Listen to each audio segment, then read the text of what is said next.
عزیز دوستو، اسلامی بھائیوں اور میری ماں اور بہنوں، آج کا میرا عنوان ہے رمضان المبارک اور منصوبہ بندی۔ چونکہ ہم شعبان میں داخل ہو گئے ہیں اور رمضان قریب ہے، ایک عظیم مہینہ، جس مہینے کو پانے کے لیے ہمارے اسلاف کثرت سے دعائیں کر رہے تھے اور کرتے تھے۔ وہ مہینہ ہمارے اوپر سایہ فگن ہوا چاہتا ہے، قریب ہے۔ تو اس مہینے کے آمد سے پہلے ہی ہمارے پاس پلاننگ ہونی چاہیے۔ اس مہینے میں داخل ہو جائے تو کیا پلان کرنا ہے، ہماری پلاننگ، ہماری منصوبہ بندی، ہمارا پروگرام کو طے کرنا رمضان سے پہلے ہونا چاہیے۔ اس لیے ہم نے سوچا کہ رمضان کا جو منصوبہ ہے، اس کی جو پلاننگ ہے، رمضان سے پہلے ہمارا طے ہو جائے، تاکہ جب ہم رمضان میں قدم رکھیں تو اس منصوبے کو بس عملی جامہ پہنائیں۔ جو ہم نے قلم کاغذ لے کر ایک خط بنایا ہے، ایک پروگرام طے کیا ہے، تخطیط کی ہے، اس پروگرام کو ہمیں رمضان میں نافذ کرنا ہے۔ ابھی ہم پلان بنائیں گے، رمضان میں اس کو نافذ کریں گے، بلکہ کچھ چیزیں رمضان سے پہلے ہی ہم اپنے اوپر اپلائی کرنے کی کوشش کریں گے۔ اور ایک مومن کی زندگی یوں ہی پلان والی زندگی ہوتی، مومن بے نظمی والی زندگی نہیں گزارتا۔ اللہ تعالیٰ نے ہمیں نظم دیا ہے، یہ جو قرآن کی شکل میں کتاب ہے، یہ نظم بندی ہے، منصوبہ کے تحت ہے۔ نبی کریم صلی اللہ علیہ وسلم کی زندگی اور آپ کے ساتھی صحابہ کرام رضوان اللہ علیہم اجمعین کی زندگی، پھر آپ کے راستے پر چلنے والے جو مومنین ہیں، متبعین ہیں، ان سب کی زندگی پابندی والی زندگی ہوتی ہے۔ جیسے تیسے زندگی گزارتے نہیں ہیں، پابندی کے ساتھ۔ ایک مومن سونے سے لے کر اٹھنے تک اور اٹھنے سے لے کے پھر جو ہے سونے تک، یہ جو 24 گھنٹے کا عمل ہے، دن والا کام ہے، رات والا کام ہے، اسلامی قواعد، اسلامی اصول اور نظام کے تحت مومن گزارتا ہے۔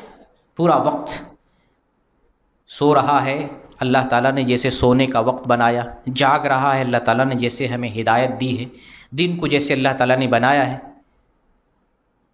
اللہ تعالیٰ نے جیسے قرآن میں ارشاد فرمایا وَجَعَلْنَا اللَّيْلَ لِبَاسًا وَجَعَلْنَا النَّهَارَ مَعَاشًا، ہم نے رات کو لباس بنایا ہے، سونے کے لیے بنایا، آرام کرنے کے لیے بنایا ہے۔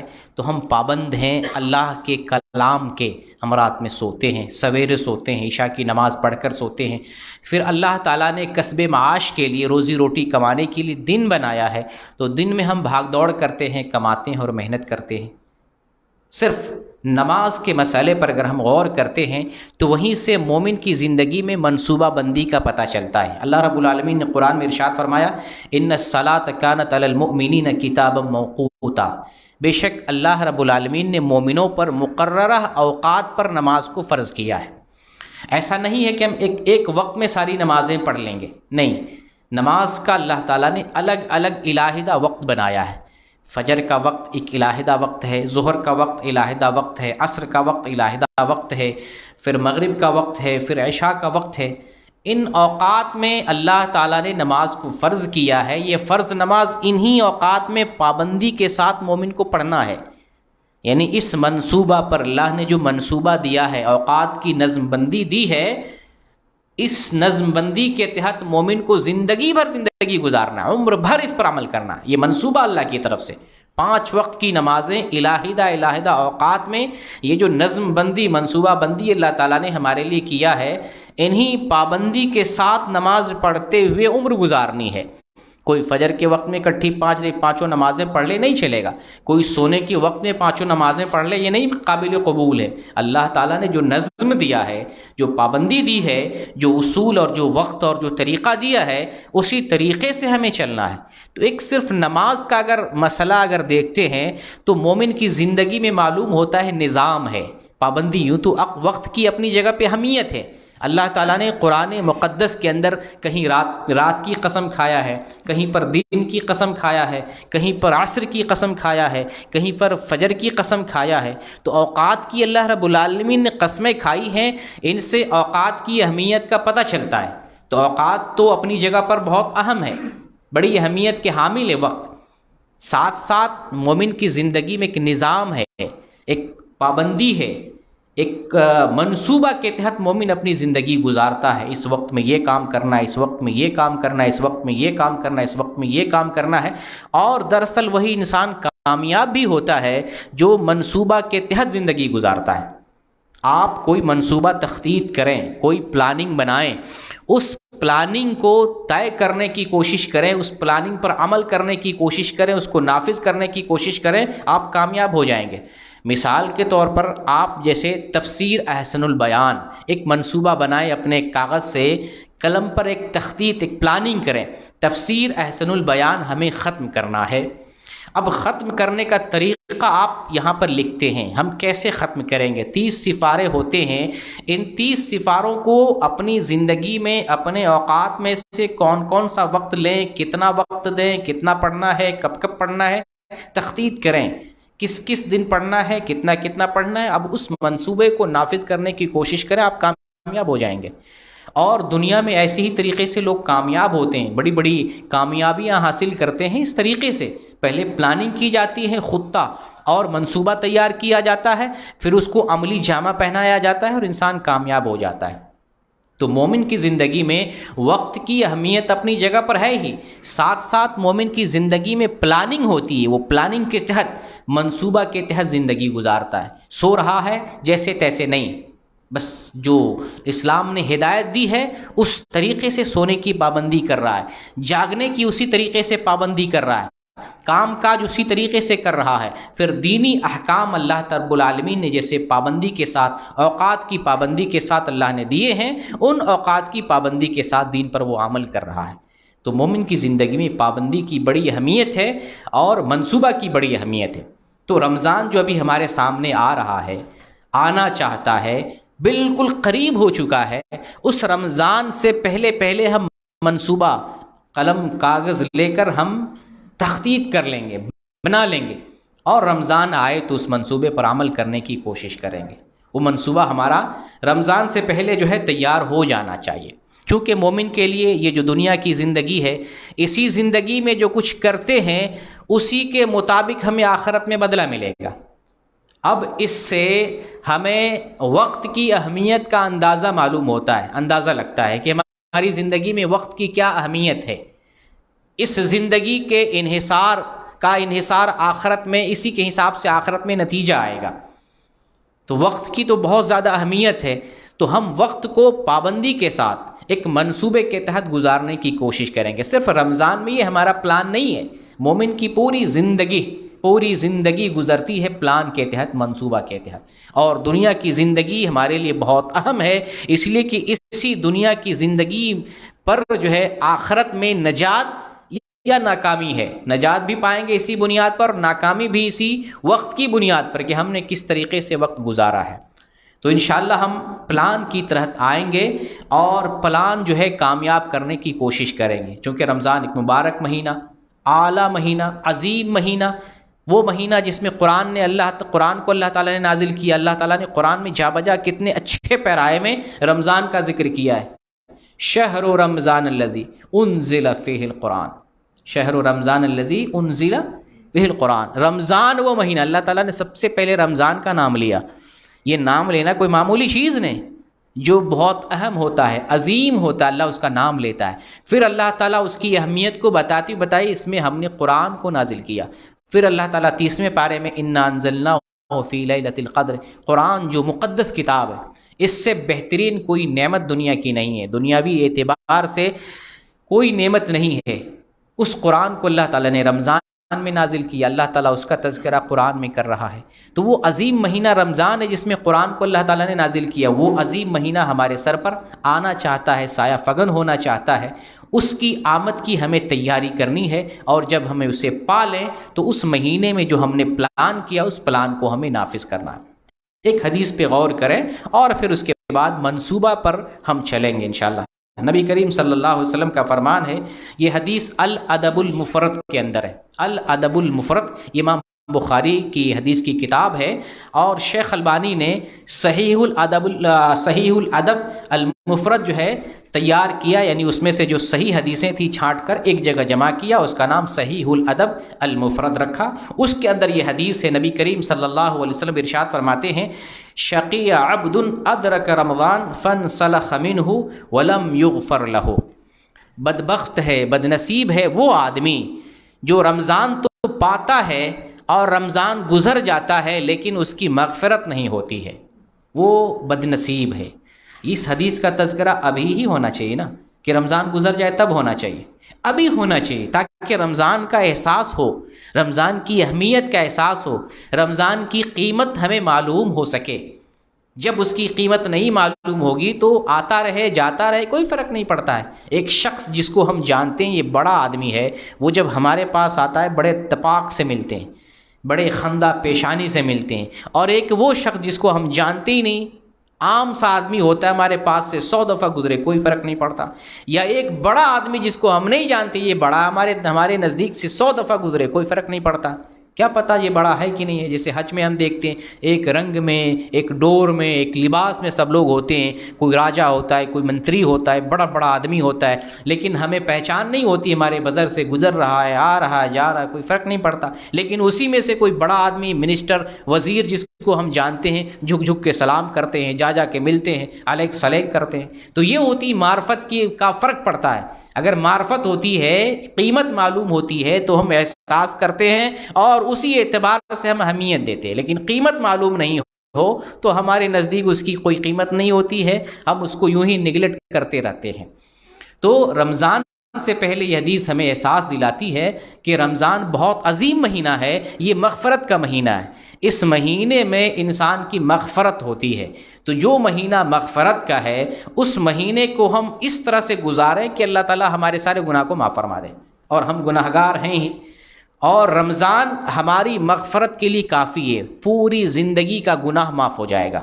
لیکن شرط ہو آپ تخطیط کریں، ایک پلان بنائیں، منصوبہ بنائیں، اس منصوبے پر عمل کرنے کی کوشش کریں گے تو آپ کامیاب ہو جائیں گے۔ جیسے ایک انسان، کسی کی بیٹی کی شادی ہوتی، خاص طور سے آج کے زمانے میں، اور وہ انسان غریب ہو، مزدور طبقہ سے تعلق رکھتا ہو، شادی کے دن قریب ہو گئے ہو، کتنی بھاگ دوڑ کرتا ہے، کتنا پلان کرتا ہے، کتنی دوڑ دھوپ کرتا ہے، یہ سامان لانا ہے، وہ سامان لینا ہے، اس کی تیاری کرنی ہے، اس کی تیاری کرنی ہے، یہ لانا ہے، اس طریقے سے بہت ساری تیاری کرتا ہے۔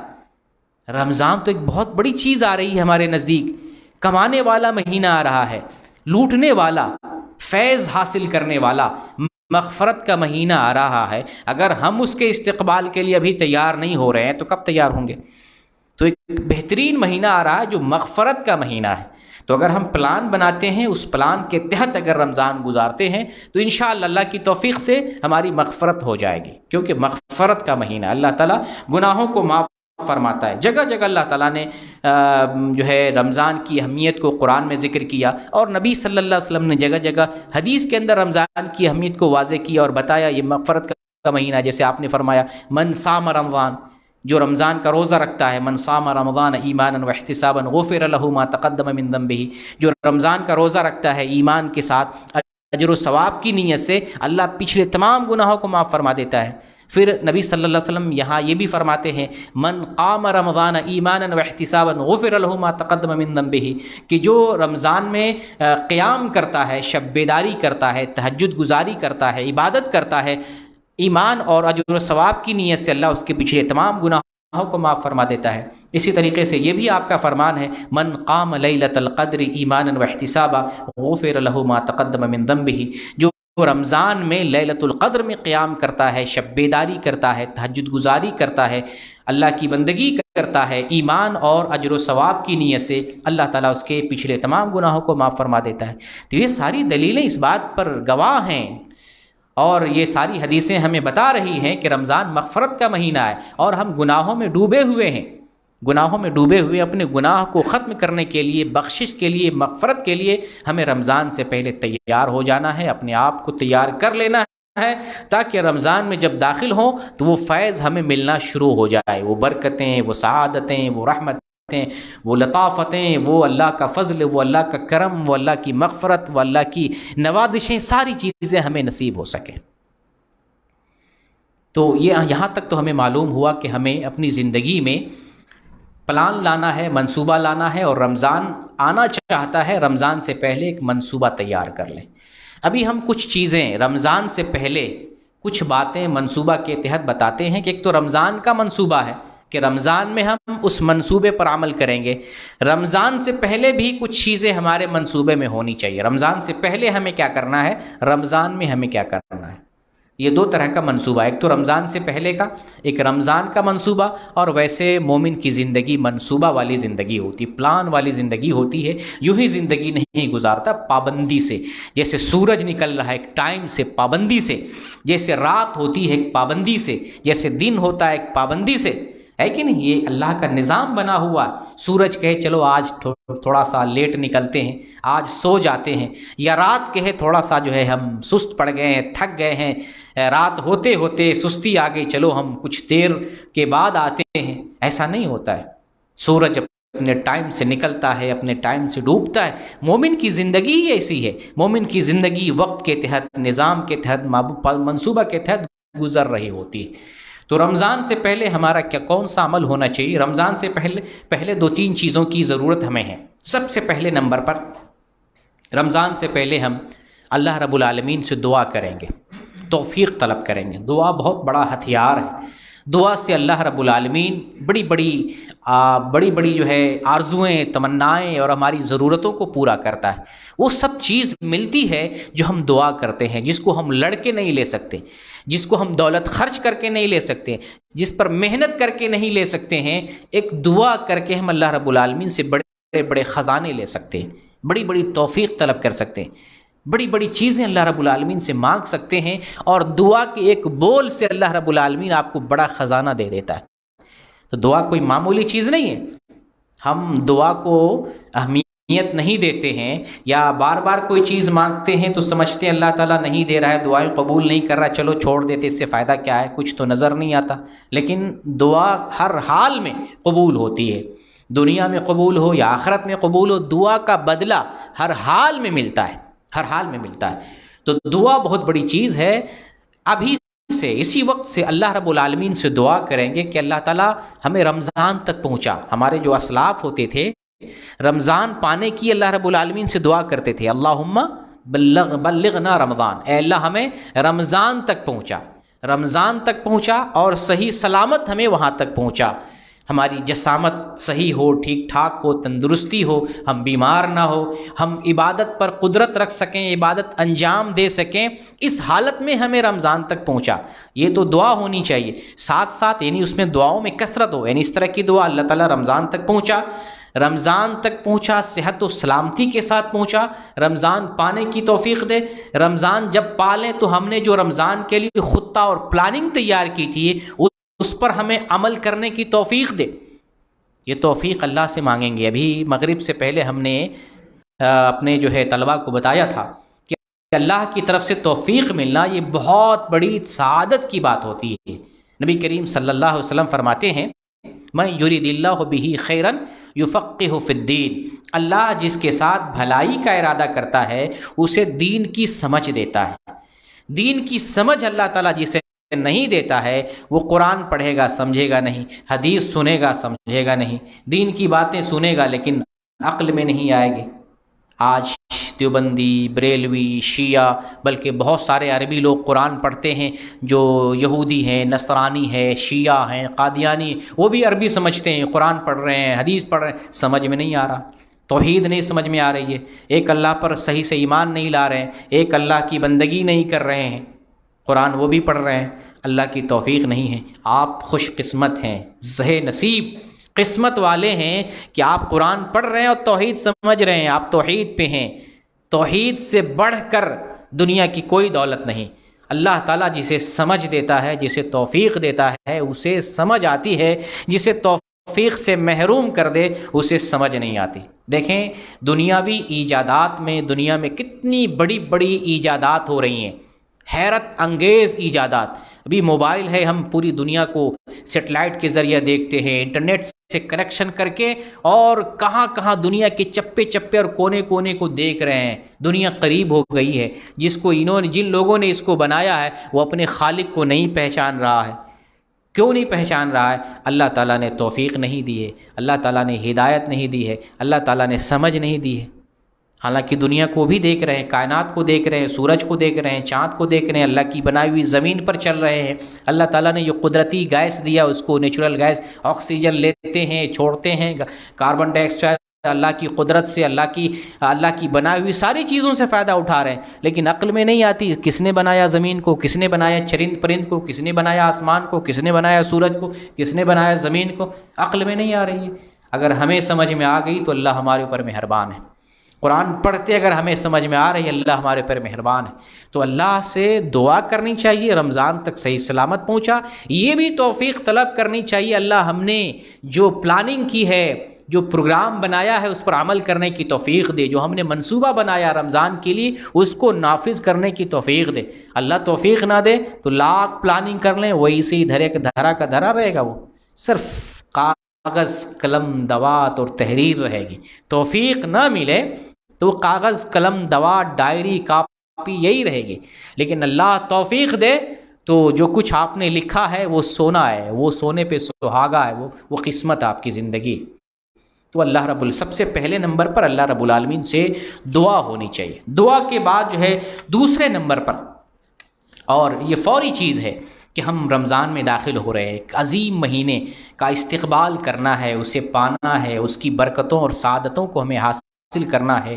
حاصل کرنے کے لیے ضروری ہے، ہم گنہگار ہیں تو پچھلے گناہوں سے توبہ کریں، پچھلے گناہوں سے توبہ کرتے ہوئے اللہ تعالیٰ سے معافی مانگ لیں، شرمندہ ہو کر اپنے گناہوں کو یاد کریں، اے اللہ میں نے فلاں وقت یہ کیا تھا، فلاں وقت وہ کیا تھا، فلاں وقت وہ کیا تھا، ان تمام گناہوں سے بائی نیم اللہ سے توبہ کریں۔ اللہ فلاں گناہ سے میں توبہ کرتا ہوں، معاف کر دے، اے اللہ فلاں گناہ سے توبہ کرتا ہوں، تو معاف کر دے۔ اللہ غفور الرحیم ہے، بڑے بڑے گناہ کو معاف کرتا ہے۔ آپ یہ نہ سمجھیں کہ ہم نے اتنا گناہ کر لیا اللہ معاف کرے گا ہی نہیں، اللہ کو کہیں آپ اس سے بھی آگے پائیں گے، اس سے بھی زیادہ اللہ معاف کرنے والا، بالکل معاف کرنے والا۔ شرط یہ ہے کہ آپ گناہ پر شرمندہ ہو جائیں، شرمندہ ہونا ہی اصل توبہ ہے۔ جس وقت آپ اپنے گناہ پر نادم اور شرمندہ ہو گئے، آپ جو ہے سمجھ لیجیے اللہ کے مقرب ہو گئے، اللہ تعالیٰ نے آپ کو پسند کر لیا، اسی لیے توفیق دی ہے کہ آپ گناہ پر شرمندہ ہو رہے ہیں، آپ نادم ہو رہے ہیں۔ عمر بھر آپ نے نماز نہیں پڑھی، عمر بھر گناہ کیا، دامن جو ہے گناہوں سے کالا ہو گیا ہے، دل کالا ہو گیا ہے، زندگی پوری گزری، پورا لائف گناہوں میں گزرا ہے۔ اللہ سے توبہ کیجئے، سچی توبہ، اللہ رب العالمین معاف کرنے والا۔ اللہ رب العالمین قرآن میں ارشاد فرماتا ہے، یا ایھا الذین آمنوا توبوا الی اللہ توبۃ نصوحا عسیٰ ربکم ان یکفر عنکم سیئاتکم ویدخلکم جنات تجری من تحتها الانہار۔ اے ایمان والو، اللہ سے سچی توبہ کرو، جھوٹی موٹی توبہ نہیں ہونے، سچے دل سے اللہ سے توبہ کریں، اللہ میں فلاں گناہ سے معافی مانگ رہا ہوں، فلاں گناہ سے معافی مانگ رہا ہوں۔ اللہ بہت معاف کرنے والا، اتنا معاف کرنے والا ہے کہ جس کو مثالوں سے بھی نہیں سمجھایا جا سکتا، اللہ کی کوئی مثال نہیں دی جا سکتی۔ بہت معاف کرنے والا، غفور الرحیم، بہت معاف کرنے والا، بہت رحم کرنے والا۔ اگر اللہ مواخذہ پہ آئے تو دنیا میں کوئی بچے گا نہیں، سوائے دو چند لوگوں کے، دو چار لوگوں کے جس کے پاس صحیح ایمان ہو وہی بچ سکتے ہیں، ورنہ کوئی نہیں بچے گا۔ ہم سب بے حد گناہگار ہیں۔ یہ تو اللہ کا کرم ہے اپنے بندوں پر، اللہ کا فضل ہے اپنے بندوں پر کہ اللہ تعالیٰ ہمیں دے رہا ہے، ہمیں کھلا رہا ہے، ہمیں پلا رہا ہے، اپنی رحمتوں سے نواز رہا ہے، اللہ کا کرم ہے۔ تو جب ہم گناہ سے معافی طلب کرتے ہیں تو اللہ تعالیٰ کیوں نہیں معاف کرے گا؟ یوں ہی جب اللہ دے رہا ہے تو معافی طلب کرنے پر اللہ معافی کیوں نہیں دے گا؟ بے شک اللہ رب العالمین بہت معاف کرنے والا ہے۔ تو دوسرے نمبر پہ کیا ہے؟ اللہ رب العالمین سے سچی توبہ، کہ اے ایمان والو اللہ سے تم سچی توبہ کرو، قریب ہے کہ اللہ تمہیں معاف کر دے گا، قریب ہے اللہ معاف کر دے گا، اور تمہیں ایسی جنت میں داخل کرے گا جس کے نیچے نہریں جاری ہیں۔ تو اللہ رب العالمین وعدہ کر رہا ہے، تم سچی توبہ تو کرو، تمہیں ہم معاف کرنے کے لیے تیار ہیں، اور رمضان کا استقبال ہم اسی لیے کرنا چاہتے ہیں اللہ معاف کر دے۔ تو توبہ ضروری ہے، توبہ کر کے پچھلے گناہوں سے اللہ سے معافی مانگیں، اور خاص طور سے جو حقوق العباد سے متعلق کوئی معاملہ ہے، رشتہ داروں سے متعلق، کسی بندے سے متعلق، اپنے جو ہے کسی جاننے پہچانے سے متعلق کوئی رشتے کا کوئی معاملہ حق بنتا ہے، کسی طرح کی رندش ہے، کوئی اس طرح کا کوئی معاملہ ہے، تو ہم اس معاملے کو رفع دفع کر لیں، کیونکہ حقوق العباد نہ تو توبہ سے معاف ہوتا ہے اور نہ ہی یوں ہی جو ہے نہ ہی نیکیوں سے معاف کیا جاتا ہے، بلکہ اگر حقوق العباد حق تلفی کرتے ہوئے دنیا سے کوئی جائے تو آخرت میں سے اس کی نیکی لی جائے گی، اس کی نیکی لے کر مظلوم کو دے دی جائے گی۔ دنیا میں اس معاملے کو اس لیے جو ہے ختم کر لینا چاہیے۔ حقوق العباد تو اتنا بڑا معاملہ ہے کہ حج کرنے سے بھی نہیں معاف ہوتا ہے، اتنا بڑا معاملہ ہے، شہید ہو جائے تب بھی اللہ نہیں معاف کرتا ہے۔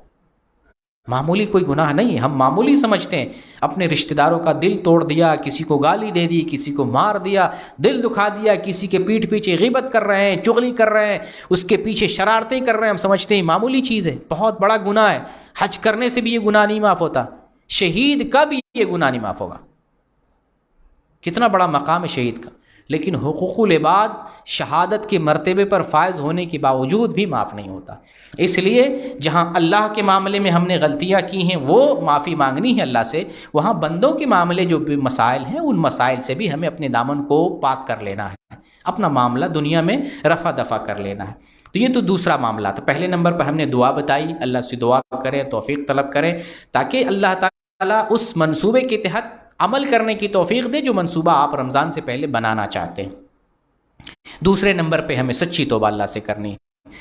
تیسرے نمبر پر اللہ کی طرف جو ہے پیش قدمی کرنی ہے۔ رمضان آ رہا ہے تو رمضان لگے کہ ہم رمضان کا استقبال کر رہے ہیں، لگے محسوس ہو آپ اللہ کی طرف آ جائیں، اللہ کے لیے آ جائیں، اللہ نے جو مہینہ ہمارے لیے بھیجا ہے یا بھیج رہا ہے ہم اس کے استقبال میں کھڑے اور تیار ہیں، ہمارے شکل سے، صورت سے، جسم سے پتہ چلے، یہ تبدیلی شروع سے ہمیں نظر آنے لگے، اس کو کہتے ہیں اللہ کی طرف آ جائیں۔ توبہ کرنے کے ساتھ جب آپ نے توبہ کر لیا، اللہ سے معافی مانگ لی ہے، آپ کیسا دکھیں گے؟ آپ ایسا دکھیں گے جیسا اللہ والے ہیں، اللہ کی طرف آ گئے، اللہ کے دین کی طرف آ گئے، آپ کے اندر وہ تبدیلی دکھے، نظر آئے کہ آپ رمضان کا استقبال کرنا چاہتے ہیں، رمضان واقعی پانا چاہتے ہیں، واقعی رمضان سے فیض حاصل کرنا چاہتے ہیں، واقعی رمضان کے ذریعہ عبادت کر کے اللہ تعالیٰ سے مغفرت طلب کرنا چاہتے ہیں۔ وہ شکل، وہ صورت، وہ وضاقتہ، وہ حیات رمضان سے پہلے ابھی سے دکھنا شروع ہو جائے۔ آپ نظر آئیں تو مسجد میں، آپ نظر آئیں تو ذکر کرتے ہوئے، آپ نظر آئیں تو عبادت کرتے ہوئے، آپ نظر آئیں دعا کرتے ہوئے۔ یہ تبدیلی کب سے؟ رمضان سے نہیں، ابھی سے، اسی وقت سے، اسی دم سے، اسی ٹائم سے وہ تبدیلی ہمارے اندر شروع ہو جانی چاہیے۔ اس تبدیلی سے محسوس یہ ہوتا ہے کہ واقعی آپ رمضان پانے والے ہیں، آپ واقعی اپنا جو پروگرام بنا رہے ہیں رمضان اچھے سے گزارنے کا، وہ اچھی تبدیلی آپ کے اندر نظر آ رہی ہے، اور وہ تبدیلی جو ہے اپنے اندر ابھی سے جو ہے لانی چاہیے۔ تو ہمارے اندر تبدیلی ہو جانی چاہیے، توبہ کے بعد تبدیلی بلا شبہ ہونی چاہیے، دکھے ہاں یہ بندہ بدل گیا ہے، یہ پہلے سگریٹ پیتا تھا، یہ پہلے جو ہے گٹکھا کھاتا تھا، یہ پہلے گالی دیتا تھا، یہ پہلے شراب پیتا تھا، نہیں اب بدل گیا، لگتا ہے اچھا ہو گیا، کہ محسوس ہو، دکھے کہ یہ بندہ بدل گیا ہے، رمضان آ رہا ہے، اپنے آپ کو بدلنا چاہتا ہے، ڈائیورٹ کرنا چاہ رہا ہے، بدلنا چاہ رہا ہے، تو یہ تبدیلی محسوس ہو، نظر آئے اور دکھے، کسی کو دکھے نہ دیکھے، ہم کو محسوس ہو کہ ہاں الحمدللہ ہم برائی سے اچھائی کی طرف آ رہے ہیں، ہمارے اپنے اندر کا دل بولے نہیں ٹھیک ہے تم جو ہے اب برائی سے اچھائی کی طرف آ گئے ہو۔ یہ ایک تیسری چیز تھی، اور ایک چوتھی چیز یہ ہے کہ رمضان آنے سے پہلے رمضان کی اہمیت کو، رمضان کی فضیلت کو، اس کی قدر و منزلت کو ہمیں جاننا ہے، اس کو پہچاننا ہے۔ رمضان کو جب تک نہیں جانیں گے، رمضان کے بارے میں نہیں پڑھیں گے، رمضان کی معلومات ہمارے پاس نہیں ہوگی تو رمضان سے فائدہ نہیں اٹھا سکیں گے۔ رمضان کی جیسے پہلے ہم نے مثال دی ہے کہ جب ایک شخص کو جانتے ہیں یہ بڑا ہے اور آپ کے بغل سے گزرے تو آپ ملنا چاہیں گے، ہے نا؟ لیکن ایک بڑا شخص ہے، آپ اس کو نہیں جانتے ہیں، آپ کے بغل سے گزرے تو کوئی فرق نہیں پڑے گا، کوئی فرق نہیں پڑے گا۔ یہی مثال رمضان کی، اگر پتہ چلے رمضان بڑا عظیم ہے تو آپ فائدہ اٹھائیں گے، لیکن آپ کو پتہ نہ ہو یہ رمضان عظیم ہے، کوئی فرق نہیں پڑتا ہے، محسوس نہیں ہوگا، آئے گا جائے گا، آئے گا جائے، کوئی فرق نہیں پڑتا ہے۔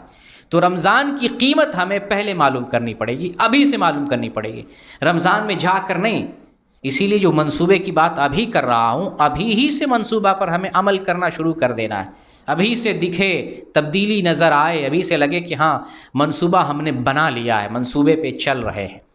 تو رمضان کی اہمیت ہمیں ابھی جاننی ہے، ابھی سے ہی رمضان کی قدر و قیمت کو ہمیں معلوم کرنا۔ کیسے معلوم کرنا ہے؟ ہم رمضان کے جو مسائل ہیں، رمضان کی جو فضیلت ہے، ہم آتھینٹک معلومات کے ذریعہ اپنے آپ کو جو ہے بہراور کرنے کی کوشش کریں گے۔ چاہے اگر آپ پڑھنا جانتے ہیں، جو بھی زبان پڑھنا جانتے ہیں، اردو، ہندی، انگلش یا اور بھی دوسری زبان جس میں رمضان سے متعلق میٹیریل اور مواد موجود ہے، آپ اس کو اگر آپ ٹیکسٹ میں پڑھنا چاہیں، کتابی صورت میں کتاب حاصل کر کے، جو آتھینٹک کتاب ہے رمضان سے متعلق، اگر آپ چاہتے ہیں تو میں نے خود کتاب لکھی ہے، 2 مرتبہ کتاب شائع ہوئی ہے، اردو زبان میں ہے، میں آپ کو دے سکتا ہوں۔ تو اگر آپ ٹیکسٹ کے ذریعہ پڑھنا چاہتے ہیں، آتھینٹک رمضان سے متعلق کتاب حاصل کریں، رمضان کی اہمیت، فضیلت اور اس کے جو مسائل ہیں، مسائل، احکام اور مسائل، تمام چیزوں کو جاننا ہے۔ رمضان میں جا کے نہیں جاننا، ابھی جاننا ہے، اسی وقت سے، آج سے ہم نے سنا ہے، آج سے اس پہ چل دینا ہے، چاہے کتاب کے ذریعہ، ٹیکسٹ بک کے ذریعہ، یا آڈیو بک بھی ابھی آ رہی ہے اس کے ذریعے معلومات حاصل کریں، یا ویڈیو کے ذریعے جو علماء کے بیانات ہیں، یا جگہ جگہ بھی علماء جو ہیں آن لائن رمضان کورس کرواتے ہیں اس کے ذریعہ، لیکن آتھینٹک معلومات ہونی چاہیے، صحیح معلومات جہاں سے مل رہی ہے، کتاب کے ذریعے، آڈیو کے ذریعے، ویڈیو کے ذریعے، بیانات کے ذریعے، اجلاس کے ذریعے، علماء کے دروس اور پروگرام کے ذریعہ، جو بھی آتھینٹک ذریعہ ہے اس کے ذریعے سے رمضان کی اہمیت معلوم کریں گے، ساتھ ساتھ جو رمضان کے مسائل ہیں ان کو بھی ابھی ہم جان لیں گے، ابھی سے منصوبہ بنائیں گے، ہمیں رمضان کے مسائل اگر جاننا چاہتے ہیں، ہم مقرر کریں گے، ابھی کئی دن باقی ہیں، 20-25 دن ابھی باقی ہے، تو ہم بھی تقریباً 10 دن میں ہم رمضان سے متعلق پورا چیپٹر، روزہ رکھنے کی نیت سے لے کر عید کی نماز پڑھنے تک جو مسائل ہیں رمضان کے، ایک دفعہ پڑھ لیں گے، جان لیں گے، سمجھ لیں گے، جہاں ڈاؤٹ ہوگا علماء سے پوچھ لیں گے کہ فلاں چیز کا مطلب ہمیں سمجھ میں نہیں آیا ہے، آپ بتا دیں۔ تو اس طریقے سے رمضان آنے سے پہلے آپ اپنے خطے اور پلاننگ میں اس چیز کو پہلے نمبر پہ شامل کریں گے کہ رمضان کی اہمیت اور فضیلت اور اس کے مسائل کو جاننے کے لیے جو آتھینٹک ذریعہ ہے، جس ذریعے سے ہم معلوم کر سکتے ہیں آسانی سے، اس ذریعے سے رمضان کی معلومات ہم حاصل کر لیں۔ جب آپ کے پاس رمضان کی معلومات ہو جائے گی تو انشاءاللہ رمضان میں خطا کرنے سے بچیں گے، صحیح طریقے سے رمضان گزاریں گے۔ رمضان کے جو مسائل ہیں وہ جب معلوم ہوں گے تو انشاءاللہ آپ اچھے طریقے سے روزہ رکھیں گے، اچھے طریقے سے رمضان گزارنے کی کوشش کریں گے۔ تو یہ تو رمضان سے پہلے کی باتیں تھیں، چند چیزیں رمضان سے پہلے، یہ ہمارے خطے کا پہلا حصہ ہے، جو منصوبہ ہمارا ہے رمضان کے استقبال کا، اس کا پہلا حصہ ہے کہ رمضان سے پہلے ان چیزوں کی ہماری تیاری ہو جانی چاہیے۔ اب ہمارا خطہ، ہماری پلاننگ، رمضان کے اندر کی پلاننگ کہ رمضان کو ہم کس طریقے سے گزاریں گے اور کس طریقے سے رمضان کے فیض سے فائدہ حاصل کرنے کی کوشش کریں گے۔ تو رمضان کا جو خطہ ہے، اب ہم اس میں داخل ہوتے ہیں، اور رمضان کے خطے کو ہم جب بنانے کی کوشش کرتے ہیں، کاغذ اور قلم اور دوات لے کر لکھنا شروع کرتے ہیں یا ذہن سے اس خطہ کو بنانے کی کوشش کرتے ہیں، تو یہ 24 گھنٹے کا روٹین ہے، رات اور دن کا۔ ایک مومن کو سابقہ پڑتا ہے دن اور رات سے، 24 گھنٹے سے۔ تو اس خطے میں آپ سب سے پہلے نمبر پر جو دنیا کا کام ہے، دنیاوی ضرورت ہے، اس کو نکال دیں۔ 24 گھنٹے میں سے دنیا کے تو بہت سارے کام کاج ہوتے ہیں، لیکن میں جو محسوس کرتا ہوں ان کاموں میں 2 کام بڑا ہے۔ ایک سونا ہے جو تقریباً 5-6 گھنٹے اس میں نکل جائیں گے، یہ میں بڑے کام کی بات کر رہا ہوں، بڑا کام 5-6 گھنٹے نکل جائیں گے، اتنا بڑا کام اور کوئی نہیں ہوتا۔ ایک تو سونا 5-6 گھنٹے، ایک دوسرا نوکری والا کام، یہ 2 کام بڑا ہے۔ اس کے علاوہ بھی اور کام ہوتے ہیں، پیشاب پاخانہ، کھانا پینا، یا جو ہے ضرورت، دوا دارو، علاج، یہ چھوٹی چھوٹی چیزیں ہیں، کچھ وقتوں کا کام ہے، اس کو مائنر سمجھتے ہیں۔ جو میجر پوائنٹ ہمارا ہے سونے کا ہے، اور جو ڈیوٹی ہے اس کی بات ہم کر رہے ہیں۔ جس کی ڈیوٹی رمضان میں نہیں ہے، کوئی بوڑھے ہو گئے ہیں، ریٹائر ہو گئے ہیں، یا کوئی بچہ ہے، یا جس کی رمضان میں چھٹی ہو جاتی ہے، کوئی اسٹوڈنٹ ہے، تو الحمدللہ فبیہا، بہت اچھی چیز ہے، لیکن جب رمضان سے فائدہ اٹھانا چاہے تو، لیکن اگر رمضان کو ضائع کرنا چاہے تو یہ چھٹی کسی کام کی نہیں۔ تو ٹھیک ہے، یہ دو بڑا کام 24 گھنٹے میں سے رمضان کا جو روٹین ہمارا ہے، ان دونوں کام کو مینج کریں گے 24 گھنٹے میں سے 5-6 گھنٹہ جو سونے کے لیے، یا 5 گھنٹہ لے لیں، 4 گھنٹہ لے لیں، کم سے کم سو کر جتنی کفایت کر جائے، جسم کو بھی نقصان نہ پہنچے، نیند بھی مل جائے، اور آرام سے نشیط ہو کر ہم اللہ کی کثرت سے بندگی بھی کر سکیں۔ نیند کو نکال دیں، جو ڈیوٹی آور ہے اس کو نکال دیں۔ اب جو وقت ہمارے پاس بچ رہا ہے اس وقت کو عبادت میں اور رمضان میں جو نیک عمل ہے اس کو انجام دینے میں لگائیں گے۔ 2 وقتوں میں ہم نے تقسیم کیا رمضان کو، 2 وقتوں میں سے جو ہے 2 وقت کو ہم نے جو دنیا کی ضرورت ہے اس کو نکال دیا، سونا اور نوکری والا کام۔ اس کے بعد جو وقت بچ رہا ہے اس وقت کو ہم دین میں لگا رہے ہیں۔ یہاں پر ہم ایک بہت بڑی بات ذمہ داری سے توجہ دلانے کی میں کوشش کر رہا ہوں کہ جو آدمی رمضان سے فائدہ اٹھانا چاہتا ہے، رمضان کی اہمیت کو جانتا ہے، اس اہمیت سے فائدہ اٹھانا چاہتا ہے، اس کو قربانی بھی دینی پڑے گی، وقت کی قربانی دینی پڑے گی۔ کبھی آپ کو کمانے کے لیے بہت موقع ملے گا، اس کی قربانی دینی پڑے گی، محنت کرنا پڑے گا، نفس پر جو شاخ گزرتی ہے اس کو، نفس کو کچلنا پڑے گا، عبادت کے لیے، ریاضت کے لیے، زہد کے لیے، تقوی کے لیے محنت چاہیے۔ ایسا نہیں کہ جنت سستے میں نہیں ملے گی، عبادت کر کے ہمیں جنت لینی ہے، محنت کر کے، مشقت کر کے، نفس پر محنت کرنی ہے۔ بغیر محنت کے کوئی ترقی بھی نہیں کرتا ہے۔ تو رمضان میں صبر بھی کرنا ہے، مشقت بھی کرنی ہے، برداشت بھی کرنی ہے، اور ہمیں نفس پر مجاہدہ کرنا ہے۔ اگر ایسا نہیں کرتے ہیں تو پھر رمضان سے فائدہ نہیں اٹھا پائیں گے۔ لیکن یہاں پر ساتھ ساتھ ہم تنبیہ کریں، بہت سے لوگ یہ اسی خطے میں، اسی پلاننگ میں ہم اس بات کی طرف آپ لوگوں کی توجہ مبذول کرانا چاہتے ہیں آپ میں سے، اور یہ بات میری جہاں تک پہنچ رہی ہے ان تمام لوگوں کو ہم متنبہ کرتے ہیں کہ انسانوں میں سے کتنی ایسی کیٹیگری ہے رمضان میں بنتی ہے جو رمضان کو غفلت میں گزار رہے ہوتے ہیں۔ پہلے نمبر پہ تو وہ لوگ ہوتے ہیں جو رمضان کو غنیمت کا مہینہ تو سمجھتے ہیں، لیکن غنیمت کس طور پہ؟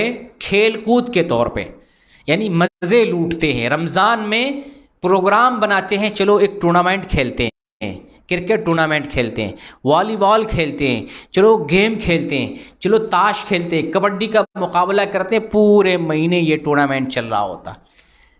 تو یہ کس میں آپ نے لگایا رمضان کے وقت کو؟ لہو و لعب میں آپ نے لگایا۔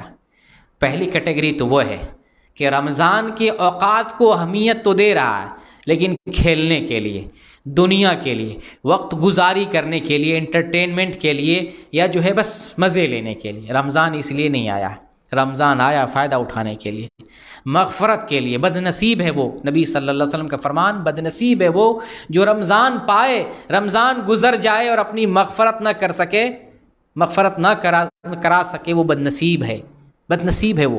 ایک کیٹیگری تو وہ ہے جو رمضان کو مال غنیمت سمجھ رہا ہے، لیکن جو ہے صرف نفس کو سرور پہنچانے کے لیے، دنیاوی اعتبار سے، کھیل کود کے لیے، رات بھر آپ نوجوانوں کو دیکھتے ہوں گے کیرم بورڈ کھیل رہا ہے، موبائل پہ گیم کھیل رہا ہے، ٹورنامنٹ کھیل رہا ہے، کرکٹ کھیل رہا ہے۔ یہ دین کو ضائع کرنا، اپنے ایمان کو ضائع کرنا ہے، ایک مبارک چیز، ایک قیمتی چیز کو ضائع کرنا ہے۔ پہلے نمبر پہ تو وہ ہے، اور ایک دوسرے نمبر پہ وہ ہیں جو رمضان کو بہت اہمیت دیتے ہیں، لیکن مال کمانے کے اعتبار سے، مال بہت آتا ہے اس مہینے میں کچھ لوگوں کو، جیسے جو ٹیلر والے لوگ ہوتے، ٹیلر ہوتے، کپڑے سیتے ہیں، اس کو صرف مال سے محبت ہوتی ہے، الا ماشاءاللہ جن کو اللہ تعالیٰ ہدایت دے، توفیق دے، سمجھ دے، رمضان کی ہمیں جس کو معلوم ہو، جو رمضان سے فائدہ اٹھانا چاہے۔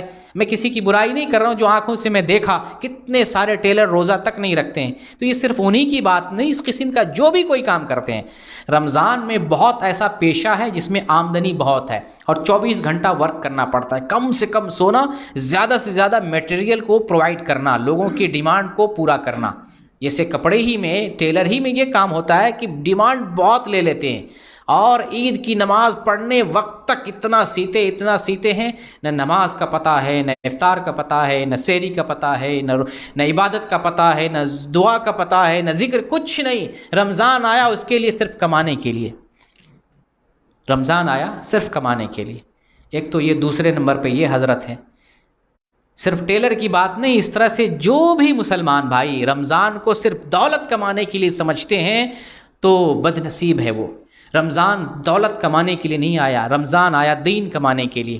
اور اس کی ممانعت نہیں، آپ کمائیں، اگر کپڑے آتے ہیں آپ نوکر چاکر 10-20 رکھ لیں، رمضان میں 50 نوکر رکھ لیں، سارے کپڑے لیں، کمائیں، لیکن دین کے لیے بھی وقت آپ کو دینا ہے، صرف دنیا ہی کے لیے نہیں، دنیا کمانے کے لیے نہیں۔ تو دوسرے نمبر پر تو یہ ہے۔ ایک تیسرے نمبر پر وہ لوگ ہوتے ہیں جو کام کے لیے روزہ تک نہیں رکھتے ہیں۔ بہت سارے لوگ سعودی عرب میں یا انڈیا میں بھی جو کہتے ہیں میرا کام بہت محنت والا، مشقت والا، ہارڈ ورکنگ ہے، اس کام کی وجہ سے ہم روزہ نہیں رکھ سکتے ہیں۔ جیسے سعودی عرب میں نے دیکھا جو لوگ پلاسٹر کا کام کرتے ہیں، دیواروں پر پلستر کرتے ہیں، ان میں سے اکثریت روزہ نہیں رکھتے۔ میرا اپنا مشاہدہ ہو سکتا ہے بہت سے لوگ رکھتے ہوں گے، لیکن میں نے بہت سے لوگوں کو القصیم میں دیکھا تھا، بڑی تعداد میں لوگ روزہ نہیں رکھتے تھے۔ تو اس ٹائپ کے جو لوگ بھی کام کرتے ہیں اور روزہ نہیں رکھتے، حالانکہ یہاں تو چھوٹ ہوتی ہے، ڈیوٹی آور میں کنسیشن ہو جاتا ہے، 2 گھنٹے کم کر دیے جاتے ہیں، کتنے لوگوں کی ڈیوٹی رات کے بجائے دن کے بجائے رات میں ڈیوٹی کر دی جاتی ہے، تو یہاں تو الحمدللہ سہولت اور آسانی ہے۔ بہرکیف کام کے لیے جو لوگ روزہ چھوڑ دیتے ہیں، اور بہت سارے نوجوان اس وقت الحاد کے راستے پر ہیں، بے دینی اور کفر کے راستے پر ہیں، بڑی تعداد میں آج گاؤں میں، شہروں میں نوجوان روزہ نہیں رکھتے، نہ کوئی بیماری ہے، نہ کوئی کام ہے، نہ کوئی مسئلہ ہے، نہ کوئی عذر ہے، نہ کوئی بہانہ ہے، یوں ہی روزہ رکھیں تو روزہ نہ رکھیں تو کوئی فرق نہیں پڑتا۔ اسلام کے ارکان میں سے ایک رکن ہے، روزہ کو چھوڑتے ہیں تو اسلام کی ایک عمارت کو آپ منہدم کرتے ہیں، اسلام سے خارج ہو جائیں گے۔ اگر آپ نے روزے کا انکار کر دیا اسلام سے خارج ہو جائیں گے، لیکن اگر آپ غفلت اور سستی میں روزہ نہیں رکھ رہے ہیں پھر بھی کبیرہ گناہ ہے، بڑے گناہوں میں سے۔ اور ایک حدیث سنیں اور اس سے عبرت حاصل کرنے کی کوشش کریں۔ ابو امامہ باہلی رضی اللہ تعالیٰ عنہ بیان کرتے ہیں کہ نبی کریم صلی اللہ علیہ وسلم ارشاد فرمایا کہ میں سویا ہوا تھا، 2 شخص آئے اور مجھے اٹھا کر ایک پہاڑی، دشوار گزار پہاڑی کی طرف لے گئے، اور انہوں نے مجھ سے کہا کہ چڑھیے اس پہاڑ پر۔ محمد صلی اللہ علیہ وسلم بیان کرتے ہیں کہ میں اس پہاڑ پر نہیں چڑھ سکتا، اتنی طاقت مجھے نہیں ہے۔ وہ لوگ کہتے ہیں کہ میں آپ کو اس پر چڑھنا آسان کر دیتا ہوں۔ تو جب آسان کر دیا گیا تو محمد صلی اللہ علیہ وسلم اس پہاڑی پہ چڑھے، آپ نے وہاں شور گل آواز سنی۔ آپ پوچھتے ہیں یہ کون سی آواز ہے؟ تو وہ لوگ جواب دیتے ہیں یہ جہنمیوں کی آواز ہے، جہنمیوں کی آواز آ رہی ہے۔ آپ صلی اللہ علیہ وسلم پھر آگے گئے، آگے لے جائے گئے، وہاں آپ نے دیکھا کہ بہت سے لوگ جو ہے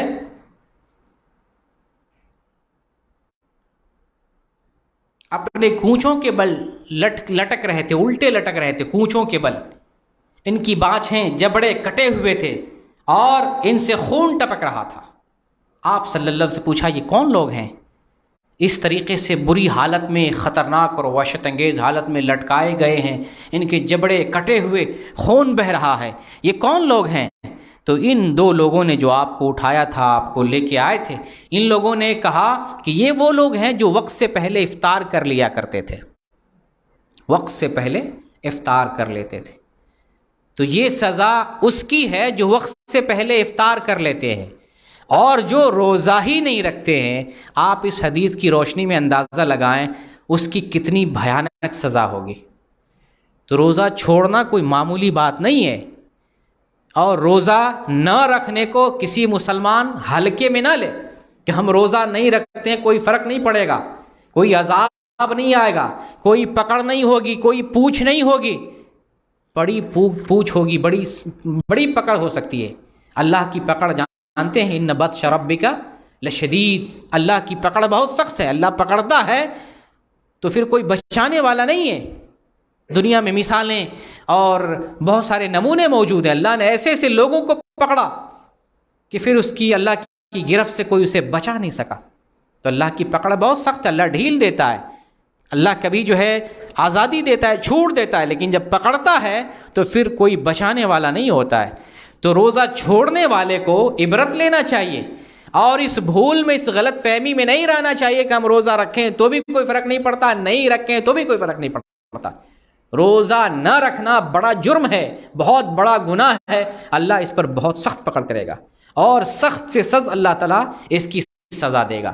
تو ایک تیسری قسم تو وہ ہے جو روزہ کو اہمیت نہیں دیتے، روزہ ہی نہیں رکھتے ہیں، یا تو کام کی وجہ سے ہی نہیں رکھتے ہیں روزہ، یا ویسے ہی روزہ نہیں رکھتے، روزے کو اہمیت نہیں دیتے، روزے کے معمولی سمجھتے ہیں کہ روزہ رکھو تو بھی کوئی فرق نہیں پڑتا، نہ رکھو تو بھی کوئی مسلمانی نہیں جا رہی ہے، مسلمانی ہماری مسلم ہے، ہم تو مسلمان ہیں۔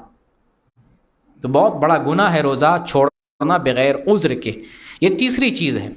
اور کچھ لوگ ایسے ہوتے ہیں جو وقت کو ضائع کرتے ہیں، یعنی وقت کو فضول کاموں میں، روزے ہوتے ہیں، روزہ سے ہوتے ہیں، سونے میں لگا ہوا، پورا دن نکال دیا سونے میں، یا رات بھر جاگے رہے، دن بھر روزے سے ہیں، الحمدللہ روزے سے ہیں، لیکن وقت گزاری کرتے ہیں۔ وہ یہ نہیں سمجھ رہے کہ رمضان کا ایک ایک لمحہ قیمتی ہے، ہمیں اس سے فائدہ اٹھانا ہے، کم سے کم سونا ہے، اور رمضان کے جو دیگر اوقات ہیں، جو ہمارے بچے ہوئے اوقات ہیں ضرورت سے، ہمیں اس سے فائدہ اٹھانا ہے۔ تو لگے ہوئے ہیں، سونے میں لگے ہوئے ہیں، کوئی گیم کھیلنے میں لگا ہوا، کوئی گھومنے میں جا رہا ہے، کوئی کہاں جا رہا ہے۔ تو رمضان کو وقت گزاری میں نہیں لگانا ہے، رمضان کے وقت سے ہمیں فائدہ اٹھانا ہے، جو ہماری بڑی ضرورتیں ہیں دنیاوی، اس کو پورا کرنے کے بعد جتنے اوقات بچ جاتے ہیں ان اوقات کو ہمیں کام میں لگانا ہے، ان اوقات کو، جو چیزیں وقت سے، پابندی سے اور ٹائم ٹیبل سے بدی ہوئی اس کو تو ہم ٹائم پہ انجام دیں گے۔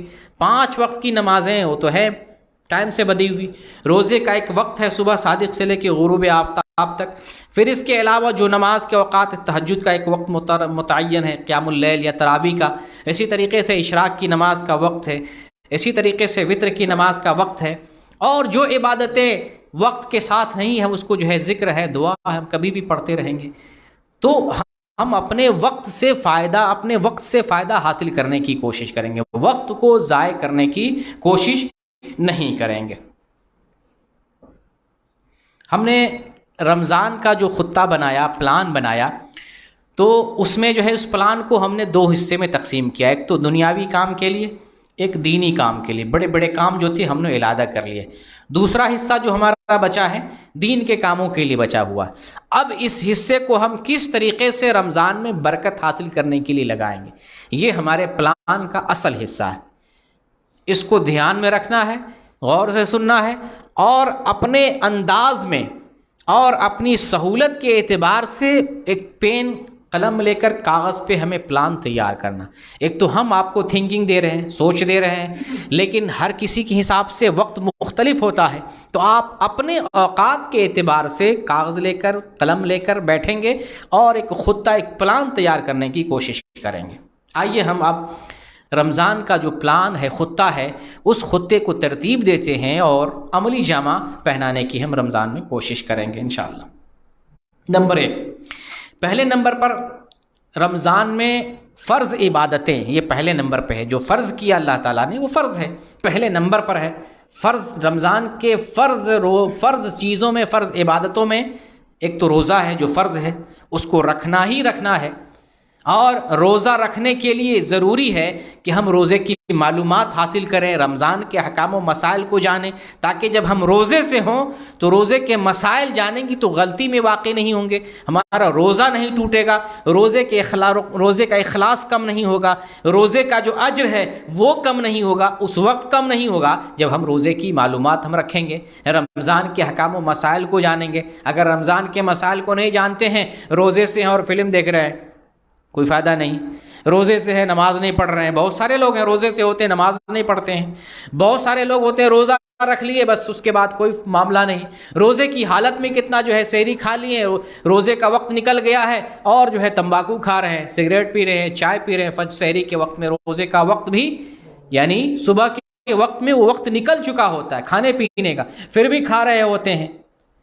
یا مغرب کے وقت میں کتنا آدمی جو ہے غلطی کرتا ہے، ابھی وقت نہیں ہوا یا تو افطاری کر لیتا ہے، یا وقت ہو گیا ہے انتظار میں بیٹھا ہوا 2-4 منٹ 10 منٹ چلو ہم انتظار کر لیتے ہیں، احتیاط کر لیتے ہیں، تو یہ اس وقت غلطی ہوتی ہے جب آپ کو رمضان کے مسائل معلوم نہیں ہوتے۔ جب رمضان کے مسائل معلوم ہو جائیں تو آپ روزے کو روزے کی طرح رکھنے کی کوشش کریں گے اور روزے کی جو برکت ہے اس کو حاصل کرنے کی کوشش کریں گے۔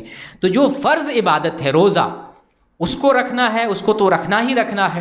اور فرض عبادتوں میں روزے کے بعد ایک نماز کا مسئلہ ہے، 5 وقت کی نماز پڑھنا فرض ہے، اس کو ہم پابندی سے اپنے وقت پر ادا کرنے کی کوشش کریں گے اور اس میں ناغہ نہیں کریں گے، اس میں سستی نہیں کریں گے، بلکہ نماز سے پہلے ریڈی رہیں گے۔ اذان ہوگی مسجد میں چلے گئے، بلکہ اذان سے پہلے اگر موقع مل رہا ہے مسجد میں جا کے تلاوت کریں گے، مسجد میں جا کے ذکر کریں گے، دعا کریں گے۔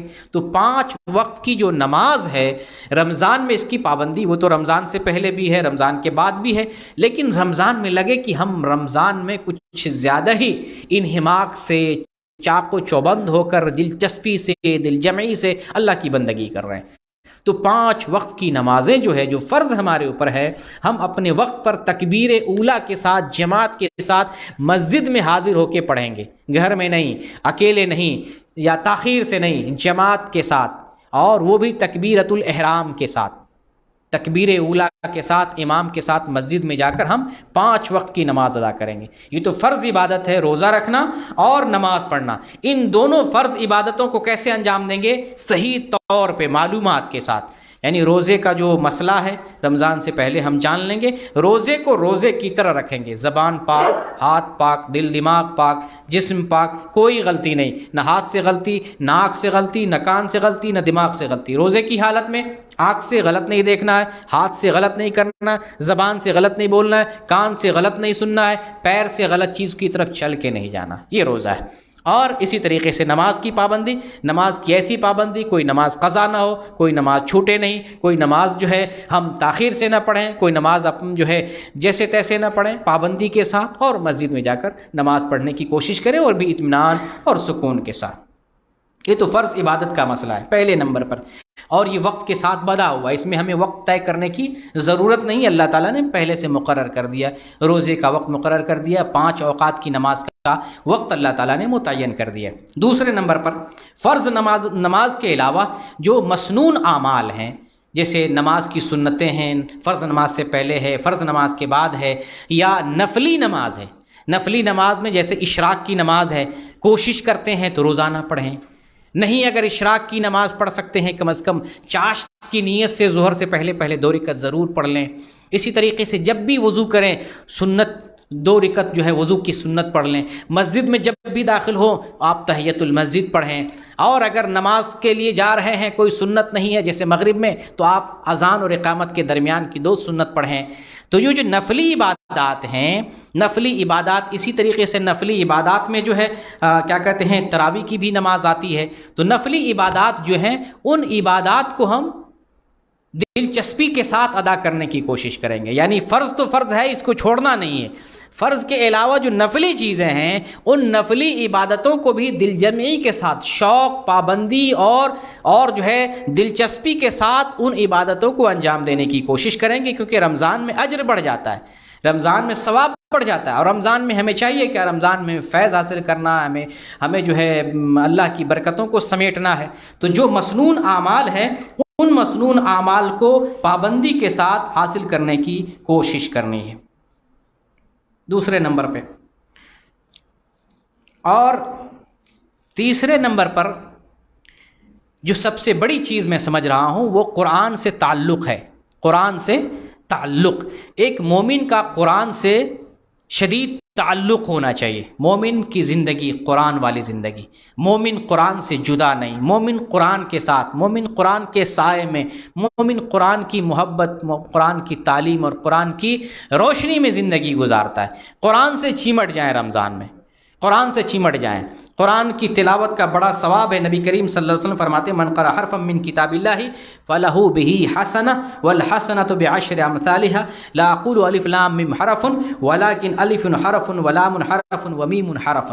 نبی صلی اللہ علیہ وسلم فرماتے ہیں کہ جو اللہ کی کتاب سے تلاوت کرتا ہے، حرف کی تلاوت کرتا ہے تو اس کے لیے نیکی ہے، اور نیکی 10 گنا نیکی ہے۔ میں نہیں کہتا ہوں کہ الف لام میم یہ ایک حرف ہے، بلکہ الف ایک حرف ہے، میم ایک حرف ہے، لام ایک حرف ہے۔ الف ایک حرف ہے، لام ایک حرف ہے، میم ایک حرف ہے۔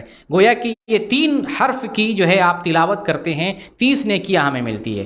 تو قرآن ختم کرنے کے لیے آپ پلاننگ بنائیں گے، ہم نہیں دیں گے، آپ پلاننگ بنائیں گے کہ پورے رمضان میں قرآن کتنا ختم کرتے ہیں۔ ایک پلان بنائیں، 1 ختم کریں گے ڈیلی 1 پارہ پڑھنا پڑے گا، 2 ختم کریں گے ڈیلی 2 پارہ پڑھنا پڑے گا، 3 ختم کریں گے ڈیلی 3 پارہ پڑھنا پڑے گا۔ چلیں منیمم رکھتے 2 ختم کرنا چاہتے ہیں۔ 2 ختم کرنے کے لیے اب آپ کو پلان بنانا ہے کب چھٹی ہے، کب جو ہے پڑھ سکتے ہیں۔ کیا 5 نماز کے بعد تلاوت کرنا آپ کے لیے آسان ہے، یا 5 نماز سے پہلے تلاوت کرنا آسان ہے، یا 5 نماز کے علاوہ کسی اور وقت میں تلاوت کر سکتے ہیں؟ اپنا روٹین بنا لیں، اور یہ ٹائم ٹیبل، یہ جدول آپ ضرور بنائیں۔ قرآن کتنا ختم کرنا ہے، کیسے ختم کرنا ہے، اور کس کس وقت میں کتنا پڑھنا ہے، یہ پلاننگ آپ طے کریں اور قرآن سے چمٹ جائیں۔ نماز کی جو تلاوت اپنی جگہ ہے، نماز کی تلاوت، تراویح کی تلاوت اپنی جگہ، الگ سے قرآن پڑھیں، تلاوت کریں، اس کا اجر ہے، اس کا ثواب ہے۔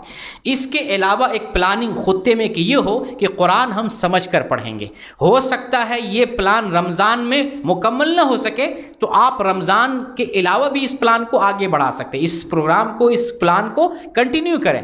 قرآن ٹھیک ہے، ہم قرآن سمجھنے کی ہم کوشش کریں گے، اب ہم پلان میں شامل کر لیے، رمضان میں ختم ہوا تو ٹھیک، نہیں تو رمضان کے بعد بھی اس پروگرام کو، اس پلان کو کنٹینیو کریں گے، اور قرآن کو معنی اور مطلب کے ساتھ، ترجمے اور تشریح کے ساتھ ہمیں ختم تو کرنا ہے تاکہ ہم قرآن کو سمجھ سکیں۔ تو یہ قرآن پڑھنے کے لیے آپ ٹائم ٹیبل بنائیں، اور قرآن کو سمجھنے کے لیے بھی ایک پروگرام بنائیں۔ ایک حدیث ہے، اس حدیث میں ایک صحابی نبی کریم صلی اللہ علیہ وسلم سے پوچھتے ہیں، عبداللہ بن عمرو رضی اللہ تعالیٰ عنہ، آپ صلی اللہ علیہ وسلم سوال کرتے ہیں ہم قرآن کتنے دن میں ختم کریں؟ تو آپ صلی اللہ علیہ وسلم فرماتے ہیں کہ 40 دن میں قرآن ختم کرو، 40 دن میں۔ پھر وہ پوچھتے ہیں کہ مجھے اس سے زیادہ پڑھنے کی طاقت ہے، آپ نے فرمایا 20 دن میں ختم کرو۔ وہ صحابی کہتے ہیں مجھے اس سے زیادہ طاقت ہے، آپ نے فرمایا 15 دن میں ختم کرو۔ وہ صحابی کہتے ہیں مجھے اس سے بھی زیادہ طاقت ہے، آپ فرماتے ہیں 10 دن میں ختم کرو۔ وہ کہتے ہیں مجھے اس سے زیادہ طاقت ہے، آپ فرماتے ہیں 7 دن میں ختم کرو۔ تو اس حدیث سے 7 دن تک جو ہے کم سے کم ختم کرنے کا پتہ چلتا ہے۔ یہ ابو داؤد کی حدیث ہے، شیخ البانی نے اس حدیث کو صحیح قرار دیا ہے، حدیث نمبر 1395۔ ابو داؤد کی ایک دوسری حدیث ہے 1390 نمبر کی، اس حدیث میں نبی کریم صلی اللہ علیہ وسلم فرماتے ہیں لا یفقہ من قرأہ فی اقل من 3، جو 3 دن سے کم میں قرآن ختم کرتا ہے وہ قرآن سمجھتا ہی نہیں ہے۔ اس حدیث سے ہمیں یہ معلوم ہوتا ہے کم از کم 3 دن میں ختم کرنا چاہیے، اور اس حدیث سے یہ بھی معلوم ہوتا ہے کہ قرآن سمجھ کر ہمیں پڑھنا چاہیے، قرآن ہمیں سمجھ کر پڑھنا چاہیے۔ تو 2 دائرہ ہم نے آپ کو دیا، ایک ہے 40 دن کا، ایک ہے 3 دن کا۔ ایک مسلمان کو، ایک مومن کو 40 دن میں تو یہ ختم کرنا ہی چاہیے عمر میں، اور کم از کم 3 دن میں ختم کر رہے ہیں تو بہت بڑی بات ہے۔ ٹھیک ہے، یہ دائرہ سمجھیں، 40 دن میں کم سے کم یہ ختم ہونا چاہیے، یا کم از کم جو ہے 3 دن میں کوئی اگر ختم کر رہا ہے تو یہ بڑی بات ہے۔ رمضان کا جہاں تک معاملہ ہے، اگر کوئی رمضان میں ڈیلی ختم کرتا ہے تلاوت تو اس میں کوئی حرج کی بات نہیں ہے، کیونکہ رمضان کا مبارک مہینہ ہے۔ اگر آپ ڈیلی پڑھ لیتے ہیں، 2 دن میں ختم کر لیتے ہیں، تو رمضان کی برکت کی وجہ سے ہمارے بہت سارے اسلاف جو ہے ڈیلی رات میں ایک رات میں جو کہ ختم کیا کرتے تھے۔ اگر کوئی کرتا ہے انشاءاللہ اس میں کوئی حرج کی بات نہیں۔ ویسے عام دنوں میں ہمیں کم از کم قرآن 3 دن میں پڑھنا چاہیے، اور یہ تو قرآن کی تلاوت کا مسئلہ ہے، لیکن ساتھ ساتھ قرآن کو سمجھ کر جو پڑھنے کا مسئلہ ہے، ترجمے کے ساتھ، تفسیر کے ساتھ ہمارے پلان میں وہ بھی حصہ ہونا چاہیے، اور اس کو عملی جامہ پہنانا چاہیے۔ چاہے رمضان میں ترجمہ تفسیر پڑھ لیں، یا رمضان میں شروع کریں، شعبان میں، اس کے بعد دوسرے مہینوں میں، تیسروں مہینے میں، جب تک ہو سکے ہم قرآن کو بھی سمجھ کر پڑھنے کی کوشش کریں۔ تو یہ تلاوت کا مسئلہ تھا، ہم تلاوت کا معاملہ اس طریقے سے حل کرنے کی کوشش کریں گے۔ اس کے بعد رمضان میں تہجد کی نماز کے لیے ہمیں چاق و چوبند کے ساتھ ہو کر ہمیشہ جانا ہے۔ تہجد کی نماز کا بڑا ثواب ہے، اس کو جو ہے قیام اللیل بھی کہتے ہیں، اسی کا نام تراویح ہے، اسی کو مختلف ناموں سے یاد کیا جاتا ہے۔ تہجد، تراویح، قیام اللیل مختلف نام ہے۔ قیام اللیل، تراویح میں شرکت کریں اور اطمینان سے تراویح میں پڑھیں۔ تراویح پڑھیں، تراویح کی جو ہے کا جو ثواب ہے، جو اجر ہے، اس کو حاصل کرنے کی کوشش کریں، اس میں ناغہ نہیں کریں۔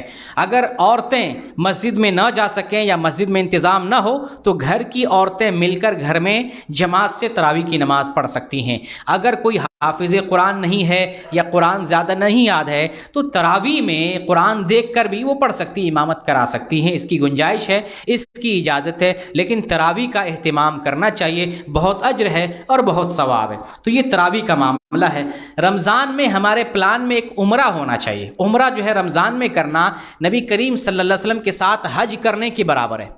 گویا کہ نبی صلی اللہ علیہ وسلم کے ساتھ حج کر رہے ہیں، اتنا اجر ہے رمضان میں عمرہ کرنا۔ سعودی والوں کے لیے آسان ہے، جو باہر والے ہیں الحمدللہ جن کو اللہ تعالیٰ نے دولت دی ہے وہ بھی بہت سارے لوگ آتے ہیں، لیکن آپ کے لیے آسانی ہے، کم از کم رمضان میں ایک عمرہ ضرور کریں۔ یہ نبی صلی اللہ علیہ وسلم کی رفاقت دنیا میں تو ہمیں نصیب نہیں ہوئی، لیکن رمضان میں اگر عمرہ کر لیتے ہیں گویا کہ نبی کے ساتھ حج کر رہے ہیں، یہ سعادت ہمیں نصیب ہو سکتی ہے۔ اور وہ میرے بھائی، وہ مسلمان ماں بہن عورتیں جو یہ سوچتے ہیں کہ ہم تو سعودی نہیں جا سکتے ہیں، ہم تو عمرہ نہیں کر سکتے ہیں، تو نبی صلی اللہ علیہ وسلم نے بہت سارے ایسے اعمال بیان کیے ہیں جن کو آپ انجام دیں گے، گھر بیٹھے حج اور عمرہ کا ثواب ملے گا آپ کو۔ میں چند چیزیں آپ کے سامنے بیان کرتا ہوں، آپ ان کو جو ہے رمضان میں بلکہ ابھی سے عملی جامہ پہنانے کی کوشش کریں۔ پہلے نمبر پر اشراق کی نماز۔ اشراق کی نماز پڑھتے ہیں تو حج اور عمرے کا ثواب ملے گا۔ کیسے پڑھنا ہے؟ فجر کی نماز جماعت سے پڑھیں، اسی جگہ پر بیٹھے ذکر کرتے رہیں، اور اس کے بعد جب سورج طلوع ہو جائے، بلند ہو جائے، 2 رکعت نماز پڑھ لیں، مکمل حج اور عمرے کا ثواب ملے گا۔ گھر بیٹھے بیٹھے ابھی پڑھیں، رمضان میں پڑھیں، اور اس نماز کو پڑھ کر کے حج عمرے کا ثواب لیتے رہیں۔ دوسری حدیث بیان کرتا ہوں، جو آدمی فرض نماز کے لیے گھر سے نکلتا ہے اس کو حج کے برابر ثواب ملتا ہے، جو نفل کے لیے نکلتا ہے اسے عمرہ کے برابر ثواب ملتا ہے۔ اس لیے مسجد میں جانا، نماز کے لیے جانا، فرض کے لیے جانا، نفل کے لیے جانا حج عمرے کے ثواب کے برابر ہے۔ اسی طریقے سے جو آدمی مسجد کی طرف علم سیکھنے یا سکھانے کے لیے جاتا ہے تو اس کو حج کے برابر ثواب ملتا ہے۔ جو مسجد جائے، رمضان میں بہت سارے جو ہے دروس ہوتے ہیں، پروگرام ہوتے ہیں، دینی اجتماع ہوتے ہیں، اس میں شرکت کریں، حج کے برابر آپ کو ثواب ملے گا۔ اسی طریقے سے نماز کے بعد جو تسبیح پڑھتے ہیں، تسبیح فاطمی 33 مرتبہ سبحان اللہ، 33 مرتبہ الحمدللہ، 34 مرتبہ اللہ اکبر، یا جو ہے 33 مرتبہ اللہ اکبر، 1 مرتبہ لا الہ الا اللہ والے کلمے کہنے ہیں، یہ بہت عظیم ہے۔ آپ کو اس کا جو اجر ہے، حج اس کا اجر نماز سے بھی زیادہ، زکوٰۃ سے بھی زیادہ، حج سے بھی زیادہ، عمرہ سے زیادہ، جہاد سے بھی بڑھ کر ہے۔ تو اس ذکر کو آپ کنٹینیو کریں، اس کو پڑھتے رہنے کی کوشش کریں، اور گھر بیٹھے بیٹھے آپ حج عمرے کا ثواب لے سکتے ہیں۔ اسی طریقے سے جس کے والدین بوڑھے ہیں، اگر والدین کی خدمت کرتے ہیں تو اس میں بھی اللہ رب العالمین نے ہمارے لیے حج اور عمرے کا ثواب رکھا۔ یہ چند اعمال میں نے آپ کے سامنے گنائے، ان کے علاوہ اور بھی اعمال ہیں، اگر انہی اعمال کو گھر بیٹھے انجام دیتے ہیں آپ کو گھر بیٹھے حج اور عمرے کا ثواب ملتا ہے۔ اس لیے کسی کو پریشان دکھی ہونے کی ضرورت نہیں ہے، اللہ تعالیٰ نے سب کے لیے انتظام فرمایا ہے۔ رمضان میں کریں، رمضان سے پہلے کریں۔ تو یہ جو ہے رمضان کا عمرہ ہم نے بتا دیا۔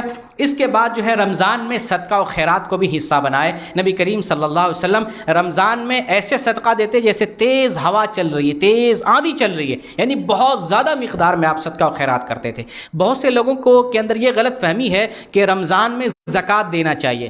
زکوٰۃ کا تعلق رمضان سے نہیں ہے، زکوٰۃ جب نصاب تک پہنچ جائے اور 1 سال ہو جائے تب آپ کو مال میں زکوٰۃ دینا ہے۔ کچھ زکوٰۃ وہ جو ہے اسی ٹائم دینا ہے، پھل جو ہے اناج وغیرہ میں ٹائم پر جب آپ کاٹتے ہیں، لیکن مال و دولت میں زکوٰۃ اس وقت دینا ہے جب اس پر سال ہو جائے۔ لیکن رمضان میں صدقہ و خیرات ہمیں کثرت سے کرنا چاہیے۔ بہت سے غریب، یعنی ان کو افطار کرنے کا بھی پیسہ نہیں ہے، کیا مالداروں کے اوپر حق نہیں کہ ان کے گھر میں کچھ راشن دے دیں، کچھ افطار کا انتظام کر دیں؟ تو ہمیں ان کے گھر میں جو ہے کچھ بھیجنا چاہیے، بلکہ جو ہے افطار کھلانے میں بہت زیادہ اجر ہے، افطار کھلانا چاہیے، اور ہمارے افطار کا وہ زیادہ مستحق ہے جن کے گھر میں انتظام نہیں ہوتا۔ افطار کھلانے کا اتنا ہی اجر ہے جتنا روزہ رکھنے کا اجر ملتا ہے۔ اس کے علاوہ کچھ عبادات ایسے ہیں جو اینی ٹائم رمضان میں کر سکتے ہیں۔ آپ کام کر رہے ہیں تو بھی، ڈیوٹی پہ ہیں تو بھی، آپ بیٹھے ہوئے ہیں تو بھی، آپ کہیں پر بھی ہیں، کسی بھی وقت ہیں، جاگے ہوئے ہیں تو آپ وہ جو ہے عبادت کر سکتے ہیں۔ ان عبادتوں میں ذکر ہے، دعا ہے، استغفار ہے، تسبیح تحلیل ہے۔ یہ ہمیشہ اپنی زبان کو رمضان میں اپنے اوقات کو ذکر، دعا، تسبیح، تحلیل ان کے ذریعے اپنی زبان کو تر رکھیں اور ان سے جو ہے فائدہ اٹھانے کی کوشش کریں۔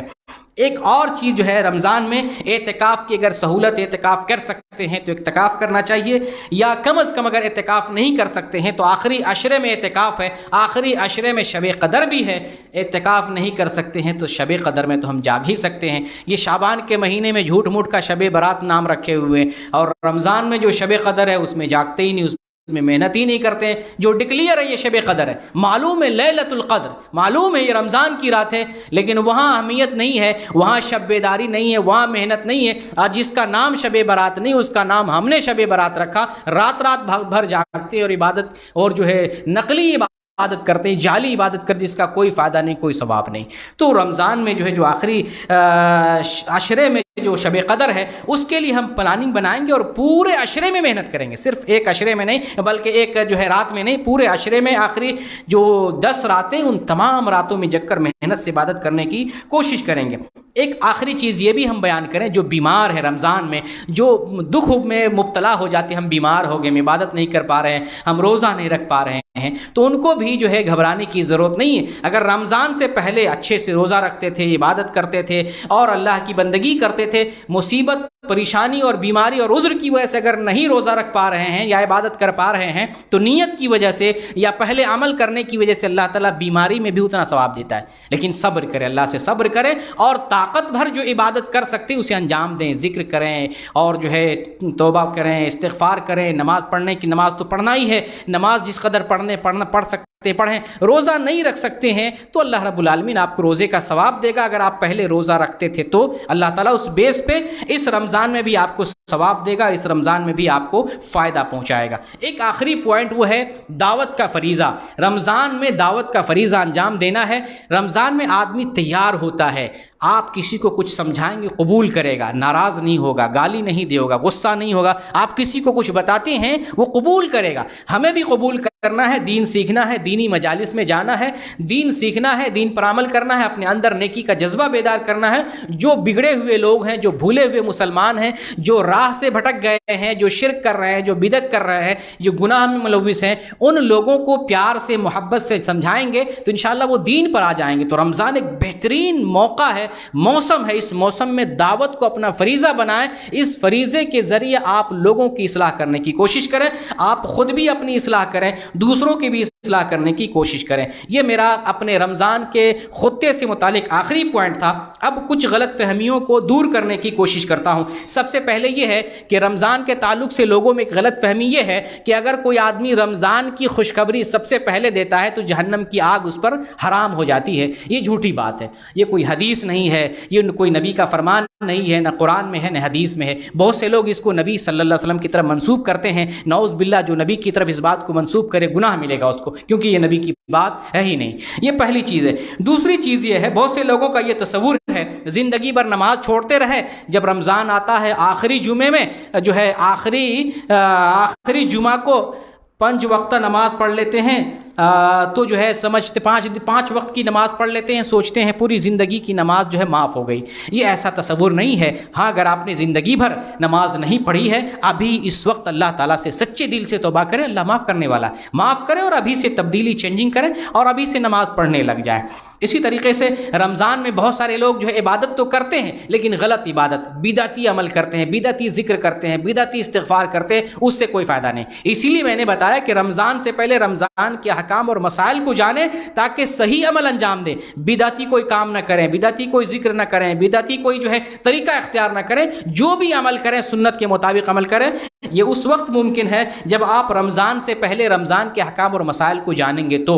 اسی طریقے سے ایک بات اور یہ بھی ہے کہ رمضان کا جو ہمیں استقبال کرنا ہے، رمضان آنے والا ہے، ہمیں پرتپاک استقبال کرنا ہے۔ اس کے لیے کوئی خاص دعا نہیں، کوئی عبادت نہیں، کوئی نماز نہیں، کوئی روزہ نہیں، کوئی خاص طریقہ نہیں۔ رمضان آ رہا ہے، ہم توبہ کر لیں گے، اپنے اندر تبدیلی پیدا کر لیں گے، یہی ہمارے لیے بہت بڑی چیز ہے۔ ہم رمضان سے پہلے پلاننگ کر لیتے ہیں، اس پلاننگ کے تک رمضان گزارنے کی کوشش کریں گے۔ تو یہ ہم نے آپ کے سامنے جو ہے رمضان کا جو منصوبہ ہم نے جو بہتر سمجھا آپ کے سامنے بیان کر دیا۔ اس منصوبے کو آپ نے سن لیا ہے، اب آپ اپنے روم پر جائیں گے، قلم اور کاغذ لے کر ایک ترتیب، ایک روٹین، ایک جدول تیار کریں گے اور اس جدول کے مطابق ابھی سے چلنے کی کوشش کریں گے۔ اللہ رب العالمین سے دعا کرتے ہیں بار الہ ہمیں رمضان تک صحیح سلامت پہنچا دے، ہمیں صحت دے، ہماری زندگی کے اندر جو ہے برکت دے، ہمیں قوت کے ساتھ، ہمیں طاقت کے ساتھ رمضان پانے کی توفیق دے، اور جو لوگ بیمار ہیں ان کو صحت و قوت دے کر رمضان تک پہنچنے کی ان کو بھی توفیق دے،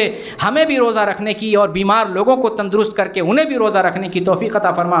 بار الہ ہم رمضان کا ایک خطہ اور پلان بنانا چاہتے ہیں، تو اس میں ہمیں کامیابی دے۔ رمضان میں تو نے مغفرت رکھی ہے، بار الہ اس رمضان کو ہماری مغفرت کا ذریعہ بنا دے، ہمارے دلوں کی اصلاح فرما دے، ہماری مشکلوں کو آسان کر دے، ہماری بے چینیوں کو ختم فرما دے، ہم سب لوگوں کو دیندار اور نیک بنا دے، ہم سب مسلمانوں کے ایک پلیٹ فارم پر اور متحد ہو کر زندگی گزارنے کی توفیق دے، مسلمانوں کی اصلاح فرما دے۔ جو مسلمان بھٹکے ہوئے شرک کر رہے ہیں، بدعت کر رہے ہیں، درگاہوں کا چکر لگا رہے ہیں، مزاروں کا چکر لگا رہے ہیں، ان کو ہدایت دے، ان کو مسجد کی طرف آنے کی توفیق دے، قرآن کی صحیح تعلیمات کی طرف آنے کی توفیق دے، ان کے عقیدے کی اصلاح فرما دے، ہم سب لوگوں کے عملوں کی اصلاح فرما دے، ہمارے عملوں میں اخلاص فرما دے، جب تک ہمیں زندہ رکھ، ایمان پر اسلام پر زندہ رکھ، اور جب ہمارا خاتمہ ہو تو اسلام پر خاتمہ ہو۔ آمین وآخر دعوانا الحمدللہ رب العالمین۔ جزاکم اللہ خیر۔ کوئی سوال ہے تو کر سکتے ہیں۔